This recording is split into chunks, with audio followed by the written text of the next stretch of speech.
고린도서 15장 1절에서 11절까지 말씀입니다. 형제들아, 내가 너희에게 전한 복음을 너희에게 알게 하노니 이는 너희가 받은 것이요 또 그 가운데 선 것이라. 너희가 만일 내가 전한 그 말을 굳게 지키고 헛되이 믿지 아니하면 그로 말미암아 구원을 받으리라. 내가 받은 것을 먼저 너희에게 전하였노니 이는 성경대로 그리스도께서 우리 죄를 위하여 죽으시고 장사 지낸 바 되셨다가 성경대로 사흘 만에 다시 살아나사 게바에게 보이시고 후에 12 제자에게와 그 후에 500의 형제에게 일시에 보이셨나니 그 중에 지금까지 대다수는 살아있고 어떤 사람은 잠들었으며 그 후에 야고보에게 보이셨으며 그 후에 모든 사도에게와 맨 나중에 만삭되지 못하여 난 자 같은 내게도 보이셨느니라. 나는 사도 중에 가장 작은 자라. 나는 하나님의 교회를 박해하였으므로 사도라 칭함을 받기를 감당하지 못할 자니라. 그러나 내가 나아된 것은 하나님의 은혜로 된 것이니 내게 주신 그의 은혜가 헛되이 있지 아니하여 내가 모든 사도보다 더 많이 수고하였으나 내가 한 것이 아니요 오직 나와 함께 하신 하나님의 은혜로라. 그러므로 나나 그들이나 이같이 전파함에 너희도 이같이 믿었느니라. 아멘. 우리 말씀 한 구절만 더 보겠습니다. 11절, 23절, 26절입니다. 11장 23절, 26절입니다. 내가 너희에게 전한 것은 주께 받은 것이니 곧 주 예수께서 잡히시던 밤에 떡을 가지사 축사하시고 떼어 이르시되 이것은 너희를 위하는 내 몸이니 이것을 행하여 나를 기념하라 하시고 식후에 또한 그와 같이 잔을 가지시고 이르시되 이 잔은 내 피로 세운 새 언약이니 이것을 행하여 마실 때마다 나를 기념하라 하셨으니 너희가 이 떡을 먹으며 이 잔을 마실 때마다 주의 죽으심을 그가 오실 때까지 전하는 것이니라. 아멘. 여러분, 기도 가운데 제가 보호를 해서 필리핀에서 특별히 아시아권에 있는 필리핀 침례교회에 속해 계시는 신학교를 하시는 선교사님들과 함께 서번트 리더십 3일 동안 잘 지내가고 왔습니다. 그래서 계속해서 그때 오신 모든 분들이 다 계속해서 공부하기 원하셔서 앞으로 그분들을 위한 인도자 교육이 있을 거고요. 앞으로 거기 신학교에서 이 서번트 리더십이 커리큘럼의 한 가지로 사용되는 일이 있게 될 것 같습니다. 자, 그래서 오늘 우리 김성무 선교사님 오셨는데요. 우리 김성무 선교사님도 역시 침례교회 소속하신 선교사님이세요. 다바오에서 그동안 오랫동안 필리핀 교회 사역을 하시다가 한인교회 사역하시다가 다시 이제 필리핀 교회를 섬기시는 사역을 하시고 앞으로 하나님께서 어떻게 인도하실지 지금 주님의 인도하심을 기다리고 있는 가운데 있습니다. 우리 김성무 선교사님 나오셔서 우리가 믿는 것은 무엇인지에 대해서 말씀 전해주시도록 하겠습니다. 우리 박수로 환영하도록 하겠습니다. 잠시 기도하시겠습니다. 사랑의 하나님 아버지, 오늘도 우리를 주 안에 부르셨사오니 주께서 우리의 영광을 받아 주옵소서. 특별히 오늘도 말씀하여 주시고 그 말씀 가운데 하나님 아버지 우리에게 특별히 나에게 하고자 하시는 그 말씀을 알아들을 수 있도록 성령 하나님 우리의 귀를 열어주시고 우리의 눈을 열어주시며 마음을 열어주시고 이 시간에 우리를 통하여 아버지께 올바르게 할 수 있도록 등불이 되어 주옵소서. 전하는 자나 듣는 자나 모두가 주 앞에 은혜가 되도록 주님 이 시간에 우리에게 은혜를 허락하여 주옵소서. 예수님의 이름으로 기도합니다. 아멘. 할렐루야. 할렐루야. 예, 감사합니다. 작년에 제가 한번 뵀었던 것 같아요가 아니라 뵀었습니다. 예, 교회 이쪽으로 옮기기 전에 한번 뵀었었고요. 지난 5월 달에 우리 이승열 목사님 다바오에 오셨었는데, 그때 당시에 이제 목사님께서 말씀해 주시기를, 한국에 오시면 저희 교회 한번 옮겼는데 한 번 더 방문해 주십시오라고, 다바오에 있을 때 초청을 해 주셔서 제가 흔쾌히 감사드립니다. 라고, 말씀드리고 오늘 이 날짜에 오게 됐습니다. 근데 오니까, 예배 장소도 넓어지고, 또 깨끗하고, 더 부흥한 것 같고, 그래서 더 좋은 것 같습니다. 아멘. 아멘. 예, 감사합니다. 이렇게 좀 허리를 좀 이렇게 꼿꼿이 좀 펴보시죠. 예, 예. 허리를 꼿꼿이 펴시고 등받이에서 등을 떼시래요.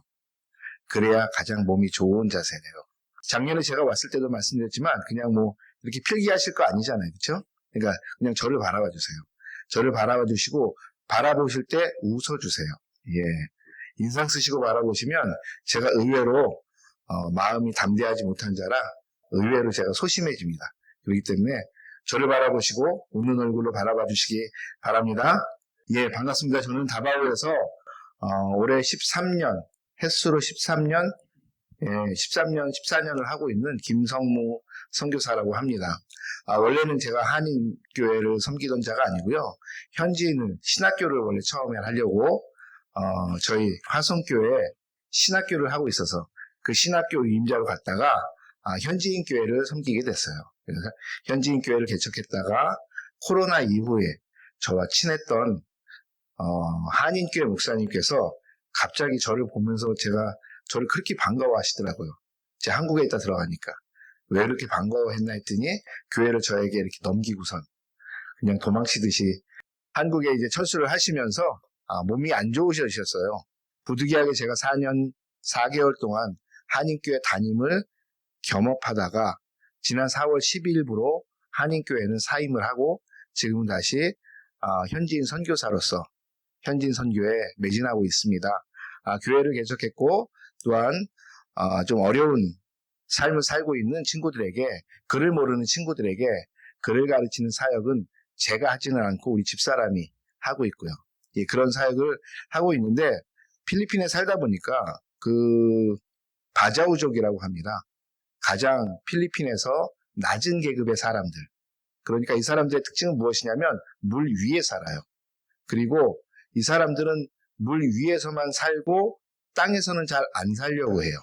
한번 이곳에서 굉장히 큰 화재가 있어서 모든 바자우족들의 모든 집들이 다 탔거든요. 물 위에 있는 집들이.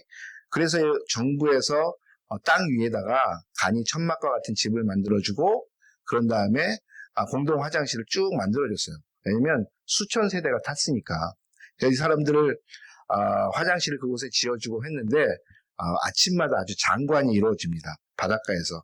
무슨 장관이냐면 화장실을 지어놨는데 화장실을 사용하지 않아요. 그리고 전부 다 방파제 위로 올라가서 방파제 위에서 엉덩이를 바다 쪽으로 향하고선 모든 것을 대소변을 바다에서. 왜냐하면 이 사람들은 화장실을 되게 무서워해요. 그리고 화장실 가는 것을 꺼려하기 때문에 화장실보다는 물 위에서 항상 모든 것을 생활하는 것을 굉장히 좋아하는 사람들이에요. 이 사람들은 학교에 거의 가지 않습니다. 학교에 보냈어도 금방 학교에서 다시 이 아이들이 학교에 적응을 하지 못하고 돌아오는 경우가 많고요. 또 이 사람들은 무엇으로 먹고 사느냐? 대부분 구걸로 먹고 삽니다. 그래서 이 사람들의 다른 닉네임이 무엇이냐면 우리가 잘 아는 유럽의 집시가 있잖아요. 그런 집시처럼 바다 위의 집시라고 이야기를 합니다. 이 사람들은, 이 바자우족들은 그냥 이 필리핀 다바오에만 살지는 않아요. 필리핀, 인도네시아, 말레이시아, 바다가 있는 이 동남아시아에서는 이 사람들은 바다 위에서 살고 있습니다. 전통적으로 구걸이나 아니면 물고기나 어업으로 생활을 해왔고, 그렇기 때문에 이 사람들의 특징은 바다에서 떠나서는 살지를 않아요. 글도 모르고 그냥 전통적으로 계속 그렇게 살아요. 그런데 특징 중에 하나는 이 사람들이 무슬림입니다. 예. 근데 저희가 글을 가르치는 것은 무엇이냐면 우리가 잘 아는 것처럼 글이라도 배우면 사람의 삶이 좀 달라지잖아요. 그렇죠? 그래서 이 아이들에게 글이라도 좀 가르쳐보자. 자기 이름이라도 쓸 수 있게 해보자. 글을 읽을 수 있게 해보자. 그러면 이 아이들이 조금은 달라지지 않겠느냐. 저희는 거기까지 하면서 이 아이들에게 글을 가르치는 사역을 합니다. 여러분 필리핀에 몇 번 갔다 오신 적 있으시죠? 한 번도 여기에 모든 분들이 필리핀 한 번도 안 가보신 건 아니잖아요. 그렇죠?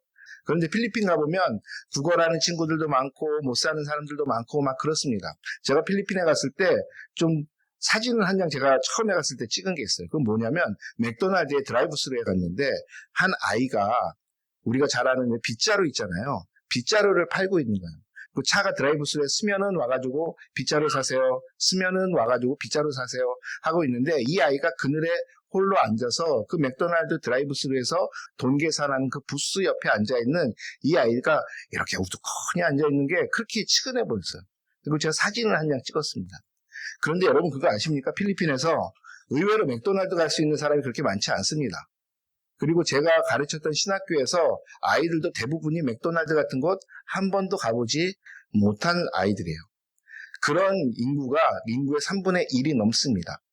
그러한 필리핀과 우리를 비교해보면 어떻게 보면 맥도날드는 그냥 패스트푸드인데 그 패스트푸드 하나도 그렇게 마음대로 먹을 수 없나 라고 생각할 정도로 필리핀이 가난한 사람들이 많이 있습니다.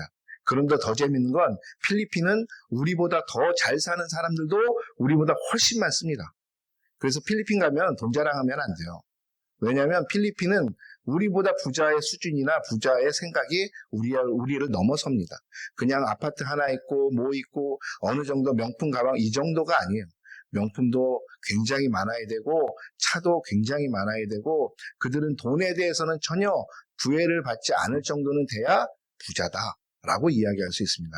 그러니까 한국 사람들이 돈이 좀 있다 가서 부자들의 행세를 하게 되면 그곳에서 금방 부자로서의 받아들임이 없습니다.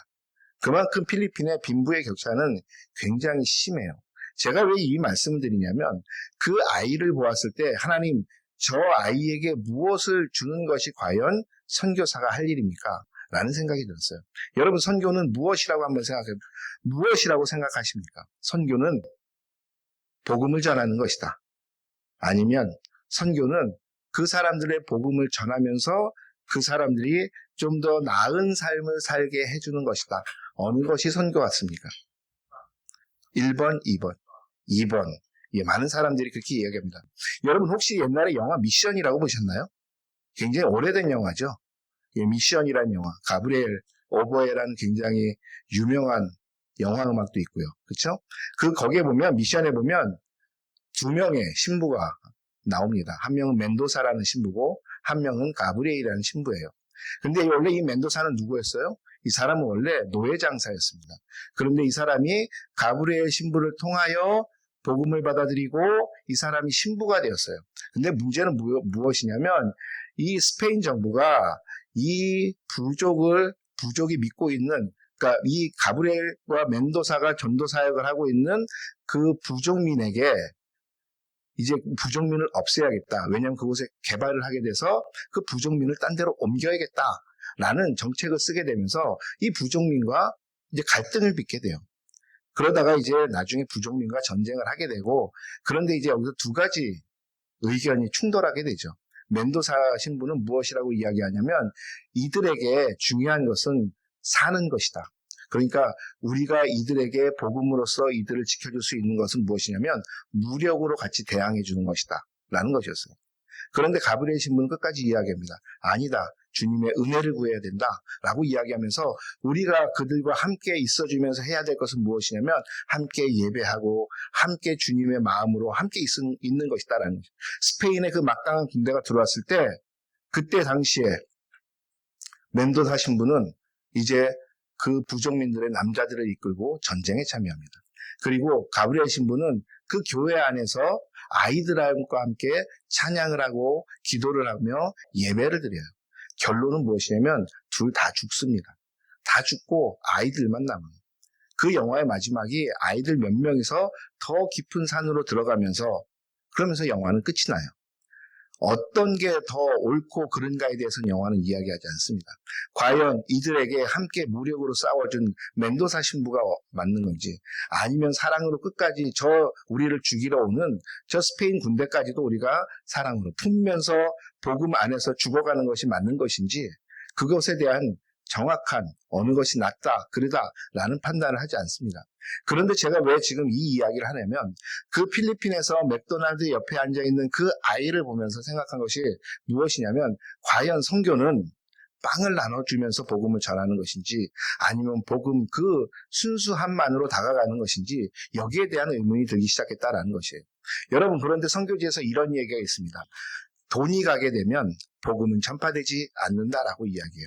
다시 말하면 빵이 먼저 가게 되면 복음은 전파되지 않는다라고 이야기해요. 왜? 사람들은 빵을 보게 되지 복음을 보게 되지 않는다라는 것이에요. 이것은 왜 그러냐면 인간의 본심이 그래요. 인간의 본심이 물질을 보게 되면 그 물질을 따라가게 되지 그 물질 뒤에 있는 하나님의 인도하심은 그 나중이에요. 여러분, 우리는 이미 죄인이 됐잖아요. 죄인의 본성은 무엇이냐면 그 죄인으로서의 가치를 따져가며 사는 것이에요. 죄인으로 가치가 가장 중요한 것이 무엇이냐? 우리가 그 물질에 구속되어 물질에 얽매여 살아가는 그러한 사람들이 된 것. 이것이 바로 우리 죄인의 가치 아닙니까? 여러분, 그렇기 때문에 보통 선교지에 오면 많은 분들이 불쌍한 모습을 많이 보게 되면 그분들의 어려운 처지를 많이 보게 되면 어떤 일이 일어나냐면 제가 후원할게요. 제가 이곳 선교지에 후원을 할게요. 라는 것이 있어요. 그런데 복음으로서 열심히 복음만을 전하고 있는 곳에 가면 그러한 후원은 그렇게 일어나지 않습니다. 이러한 현상이 선교지에서 무엇을 만들어내는지 아십니까? 어떻게 해서든지 더 낮은 곳으로, 더 어려운 곳으로 들어가 그것을 보이기 위한 선교사들. 도 있다라는 거죠. 모든 선교사들이 다 그런 것은 아니에요. 그러나 그것을 전략적으로 이미 택하고 있는 선교사님들도 많이 있는 것이 현실입니다.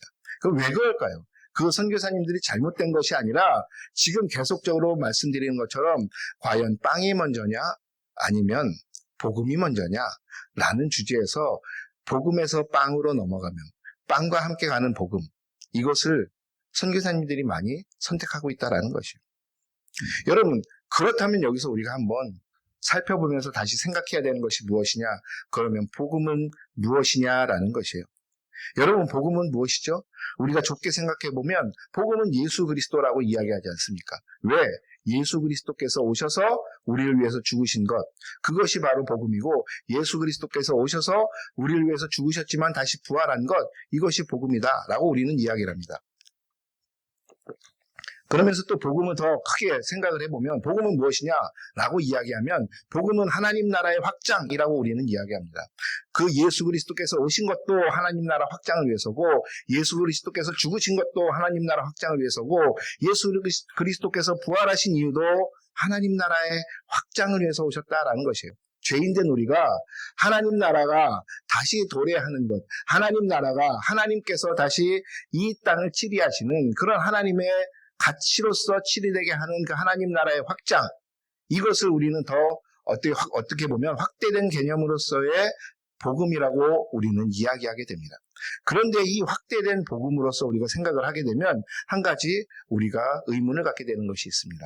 그것은 무엇이냐면 그렇다면 과연 복음은 우리에게만 있는 것이냐라는 것이에요. 여러분, 이 복음의 하나님 나라를 먼저 꿈꾸던 사람들은 그리스도인들, 기독교인들은 아니었어요. 이 하나님 나라를 먼저 꿈꾸던 사람들은 유대인입니다.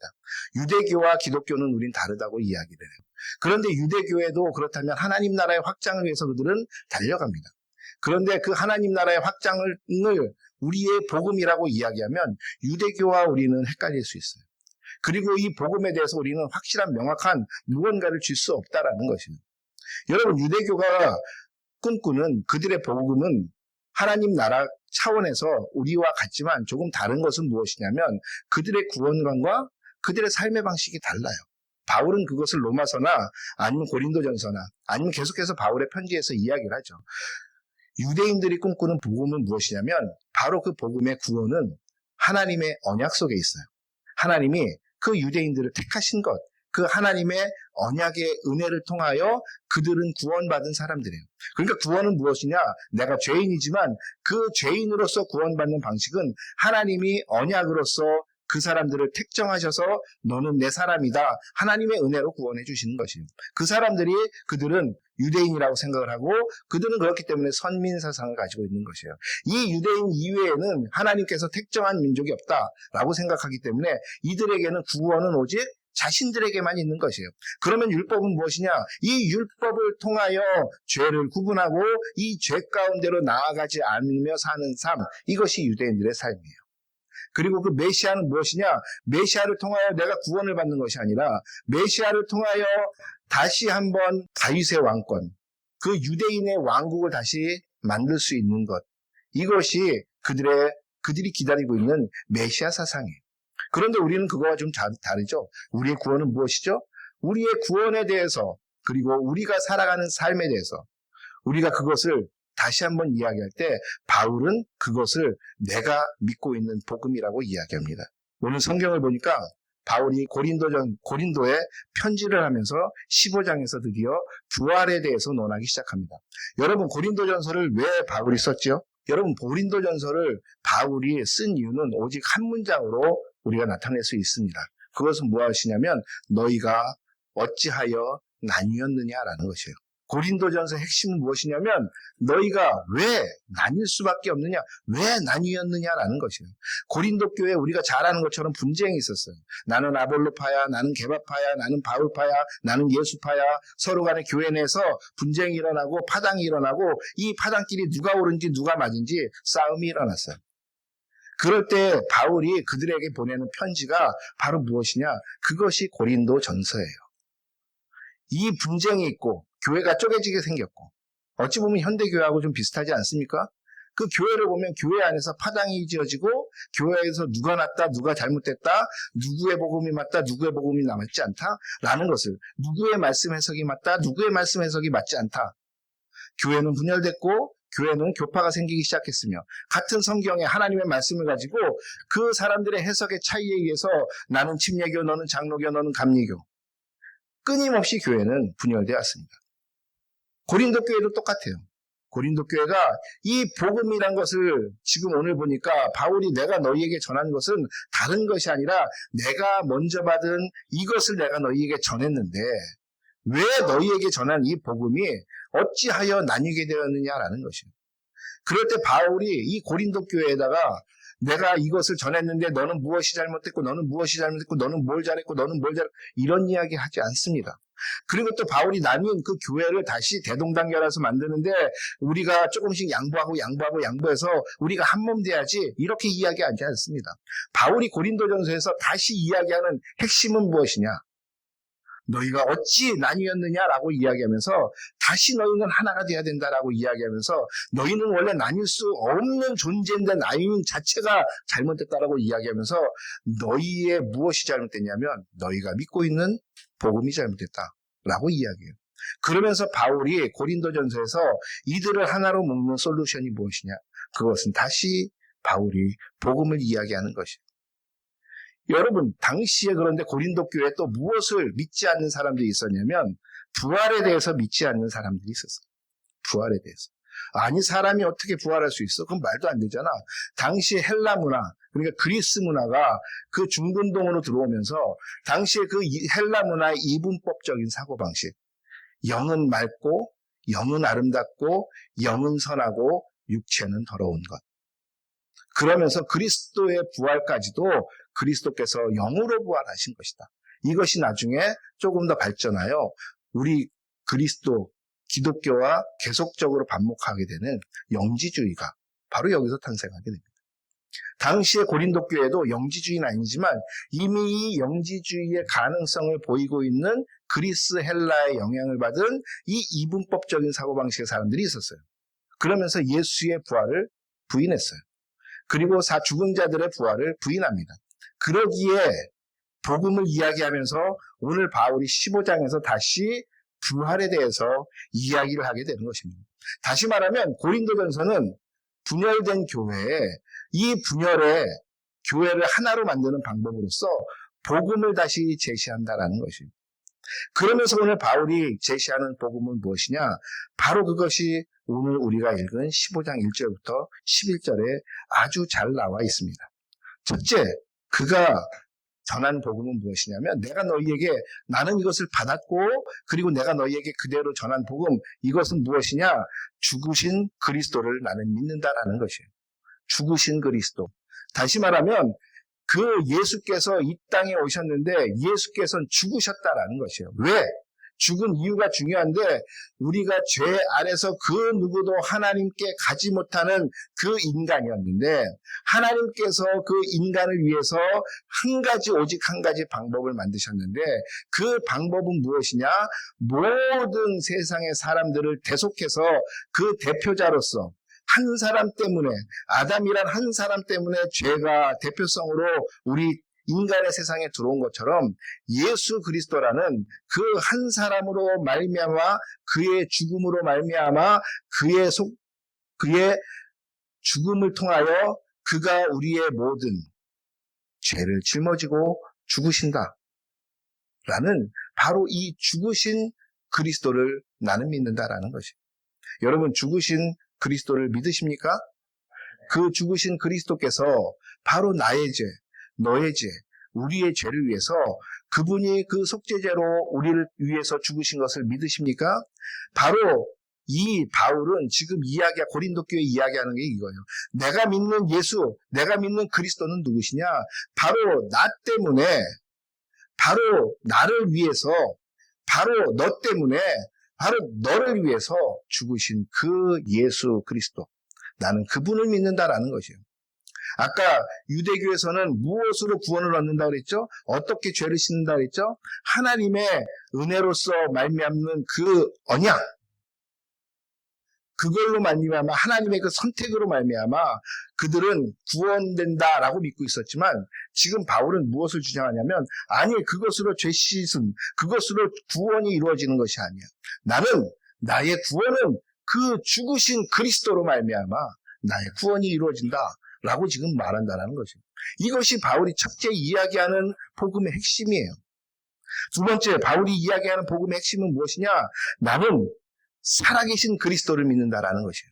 조금 전에는 나는 죽으신 그 그리스도를 믿는다 그랬는데 바울은 뭐라 그러냐면 나는 오늘 본문을 보니까 살아계신 그 그리스도를 믿는데요. 오늘 본문에 뭐라고 나와 있죠? 내가 그 예수는 성경대로 죽으시고 다시 성경대로 사흘 만에 부활하신 그 예수 그리스도. 다시 말하면 모든 사람이 다 죽었다고 이야기하지만 모든 사람이 십자가에서 죽었다고 이야기하지만 우리 눈에 보이시며 만삭되지도 못한 것 같은 나 바울에게까지 직접 눈으로 보이신 그 살아계신 그리스도, 나는 그 그리스도를 믿는다라는 것입니다. 여러분 이 부활하신 살아계신 그리스도가 왜 중요합니까? 이 그리스도께서 부활하시지 않았다면 이분은 하나님인 것이 증명이 되지 않아요. 이분이 부활하심으로 말미암아 지금까지 3년간 공생애 하시며 이분이 말씀하신 모든 것은 참이 되는 그 확실한 증거가 무엇이냐? 그것이 예수 그리스도의 부활이라는 것이에요. 예수님께서 열심히 하나님의 나라에 대해서 예수님께서 열심히 그 사람들에 대한 구원에 대해서 증거하시고 하나님께로부터 내가 오로지 하나님께 할 수 있는 유일한 길이라고 말씀하시지만 그가 죽으심으로 말미암아 누구도 그것에 대해서 그것은 확실한 주님의 진리다라는 의문을 제일 먼저 품은 사람들이 누굴까요? 이 진리에 대해서 의문을 품은 사람들, 3년간 같이 예수님과 동거동락한 그 제자들까지도 그 죽으신 예수 그리스도 앞에서는 그들이 아무것도 할 수 없는 존재들. 그래서 어떻게 하죠? 나 다시 고기 잡으러 갈래? 나 다시 원래 했던 생활로 돌아갈래? 라고 이야기했던 그 제자들에게 확실한 증거로서 주님은 확실하구나, 주님은 확실히 그 말씀이 옳구나, 그 주님의 말씀이 진리구나 라는 증거를 주신 것이 무엇이냐? 그것이 부활이에요. 예수께서 그 제자들 눈앞에 나타났을 때 그 눈앞에 나타난 예수를 보며 그 제자들이 드디어 입으로 한 것이 당신은 나의 주십니다. 당신은 나의 그리스도십니다. 라고 고백을 하며 그리고 모두 집으로 떠나고 흩어졌던 제자들이 그 예수의 말씀에 의지하여 로마의 다락방에 모여 있을 수 있었던 이유, 그것은 무엇이냐? 확실한 주님의 살아계심을 그들은 보았기 때문에 그래요. 여러분, 이 고린도전서를 쓸 당시에 이때 이미 바울이 뭐라 그럽니까? 그 그리스도의 부활을 나만 본 것도 아니고 이미 제자들도 받고 게바도 받고 야고보도 받고 이미 500여 명이 넘는 같이 있었던 모든 사람들이 아직도 우리 곁에 살아있지 않느냐라고 이야기하면서 그 살아계신 그리스도를 나는 지금도 믿는다라는 것이죠. 죽은 자의 부활을 나는 믿는다라는 것이에요. 그 죽은 자의 첫 열매가 누구냐? 그게 예수 그리스도고 그 예수의 살아계심을 나는 믿는다. 이것이 나의 복음이다라고 이야기하는 것이에요. 그러면서 이야기하는 복음은 무엇이냐? 그러면서 지금도 살아 계시며 살아서 역사하시고 우리에게 끊임없이 은혜를 주시는 그 주님 그리스도를 나는 믿는다라는 것이에요. 그 주님의 은혜는 2000년 전에 끝난 것도 아니고 그 하나님의 은혜는 예전에 성경 속에서만 나타나는 것이 아니라 지금도 살아계신 그 예수는 지금도 나에게 동일한 은혜를 주고 계시다. 나는 그 그리스도를 나는 믿고 있다라는 것이에요. 여러분 이것을 믿으십니까? 여러분 하나님의 은혜는 성경 속에서만 나타나는 것인가요? 하나님의 은혜는 특별한 어떤 목사님들 통해서만 나타나는 것일까요? 하나님의 은혜는 어떤 특별한 교회만을 그 교회를 통해서만 나타나는 것일까요? 아니요. 하나님의 은혜는 이 살아계신 그리스도, 이 죽으신 그리스도, 이 그리스도를 나의 구주로 영접하고 이 그리스도를 나의 확실한 나의 구세주로 영접한 사람들, 나의 주인으로 모신 사람들에게는 주님은 지금도 그 은혜를 이 웨이크업 교회나 다바오에 있는 모든 교회들이나 아니면 각자 교인들, 각자 성도들에게 지금도 하나님은 그 은혜를 통하여 일하고 계신다라는 것이에요. 바울은 바로 이 지금도 살아계셔서 은혜로 일하고 계신 그 그리스도를 믿는다라고 이야기한다라는 것이죠. 여러분 예수님께서 그러면서 우리에게 교회에게 주신 두 가지 명령이 있습니다. 예수님이 돌아가시기 전에 예수님이 십자가상에 돌아가시기 전에 주신 명령이 두 가지 있어요. 교회에 주신 명령이 그게 무엇인지 아십니까? 그 첫째가 바로 우리가 잘 아는 침례입니다. 세례. 너희는 모든 족속에게 가서 뭐 주라 그랬죠? 침례 주라고 말씀하시잖아요. 세례 주라고 말씀하시잖아요. 바로 교회에 부여된 예수님의 명령 중에 하나가 세례예요. 두 번째 명령이 무엇이죠? 오늘 우리가 읽은 고린도전서 11장에 나오는 본문입니다. 우리 다시 한번 찾아보겠습니다. 고린도전서 11장 23절에서 26절까지만 잠시 보시겠습니다. 함께 읽겠습니다. 시작. 내가 너희에게 전한 것은 주께 받은 것이니 곧 주 예수께서 잡히시던 밤에 떡을 가지사 축사하시고 떼어 이르시되 이것은 너희를 위하는 내 몸이니 이것을 행하여 나를 기념하라 하시고 19회 또한 이와 같이 잔을 가지시고 이르시되 이 잔은 내 피로 세운 새 언약이니 이것을 행하여 마실 때마다 나를 기념하라 하셨으니 너희가 이 떡을 먹으며 이 잔을 마실 때마다 주의 죽으심을 그가 오실 때까지 전하는 것이니라. 여러분 주의 만찬 우리가 성찬식이라고 이야기하죠. 오늘 보니까 성찬식을 하려고 준비하고 있는데 여러분 이 성찬의 의미가 무엇입니까? 이 성찬의 의미는 그냥 주의 몸을 주의 피를 내가 마심으로 그 성찬의 의미가 다하는 것이 아니에요. 오늘 보니까 26절에 뭐라 그래요? 이 떡을 먹으며 이 잔을 마실 때마다 주의 죽으심을 그가 오실 때까지 전하는 것이라 바로 바울이 믿고 있는 죽으신 그리스도를 또한 살아계신 그리스도를 또한 그 은혜를 계속적으로 나에게 주시는 그 그리스도를 뭐 하는 거라고요?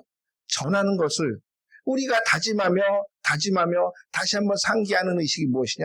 그것이 주의 만찬식이에요. 여러분 그렇기 때문에 초대교회는 이 주의 만찬식을 어떻게 했죠? 이것을 한 달에 한 번 아니면 분기마다 한 번 이렇게 하지 않았습니다. 이 주의 만찬식을 매주 했어요. 예배가 끝나면 그들이 함께 떡을 떼고 예배가 끝나면 그들이 함께 주의 잔을 나누며 그들이 이 잔을 나누고 떡을 뗀 이유는 무엇일까요? 그냥 이것을 기념하라 했으니 기념하기 위해서요? 아니요.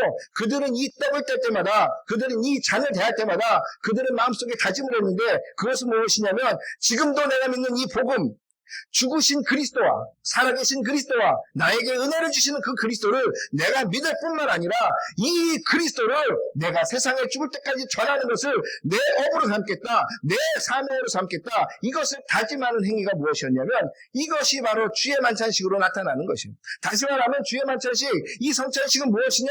바로 복음을 다시 한번 생각하고 이 복음으로 살아내겠습니다라는 다짐을 매주마다 교인들이 매주마다 초대교인들이 교회에서 예배할 때마다 하나님 앞에 다짐하고 기도하며 내가 이 복음으로 살아내겠습니다. 그리고 이 복음을 세상에 전하겠습니다.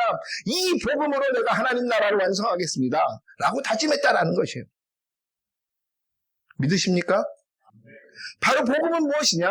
복음은 내가 이 살아계신 그리스도와 이 죽으신 그리스도와 은혜를 주시는 이 그리스도를 말미암아 내가 새로운 사람이 되었고 이 새로운 사람으로서 이 새로운 것에 맞는 가치대로 살아가겠습니다. 이렇게 하기 위해서 지금 여기 모여 계신 거잖아요. 아니십니까?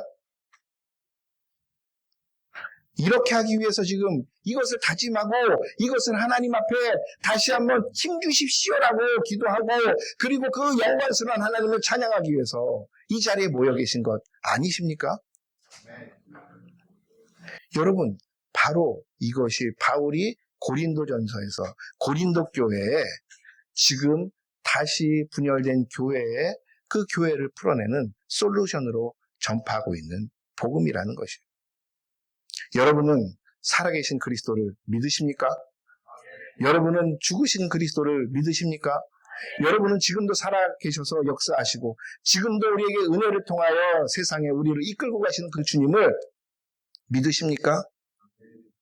바로 그것이 우리 그리스도인이 매주 주일마다 예배드리는 이유예요. 이 복음을 다시 상기하고 이 복음을 다시 다짐하고 이 좁은 의미의 복음, 이 좁은 의미의 복음을 다시 한번 내가 다짐하면서 전파하리라 사명을 상기하는 시간. 이것이 바로 우리가 주일에 모여서 일주일에 한 번씩 예배하는 그 이유다라는 것이에요. 여러분, 결론적으로 복음으로 살아내는 사람은 누구냐? 바로 복음으로 살아내는 것은 이 그리스도를 내 마음에 하나님의 가치로 삶을 살아내겠습니다 하는 사람들인 것이에요. 아까 유대인들은 무엇으로 하나님의 삶을 살아간다 그랬죠? 바로 율법으로 그들은, 그래서 율법을 지키는데 그 사람들은 목숨 걸잖아요. 그것처럼 우리 그리스도인들은 하나님의 말씀을 지키는 것에 목숨 걸어야 돼요. 그것을 성경에서 무엇이라고 이야기하느냐? 이 성경을 이야기하기도 하지만 그것을 바울은 성령의 법이라고 이야기합니다. 그래서 주님은 뭐라 그러죠? 내가 가는 것이 너희에게 유익하다. 왜? 성령께서 너희에게 오시면 내가 한 말씀, 내가 한 모든 것들이 생각나시게 하시고 또 이해하게 하실 것이다. 그리고 살게 하실 것이다. 그 성령의 법으로 살아가게 합니다. 여러분, 그것들을 다짐하기 위해서 여기에 앉아 계신 거잖아요. 우리는 이 드리는 이것을 무엇이라고 얘기하죠? 이것을 우리는 예배라고 이야기합니다. 여러분, 예배라는 단어, 우리 구약학 박사님이신 우리 목사님이 계시지만 이 샤하라는, 이 예배라는 단어, 땅에 배를 대고 완전히 불복하여 나를 납작 엎드리는 것, 이것이 샤하예요. 당시 중근동에서 왕의 이데올로기에 적용되는 단어가 바로 이 샤하예요. 왕 앞에 가면 어떡하죠? 죽을까봐 나를 완전히 납작 엎드려 땅에 배를 대고서 부복하여 그냥 거기에 그 왕을 찬송할 수밖에 없는, 이것이 경외예요. 이 아래 우리가 예배하는 것은 그게 납작 엎드리기 위해서가 아니에요.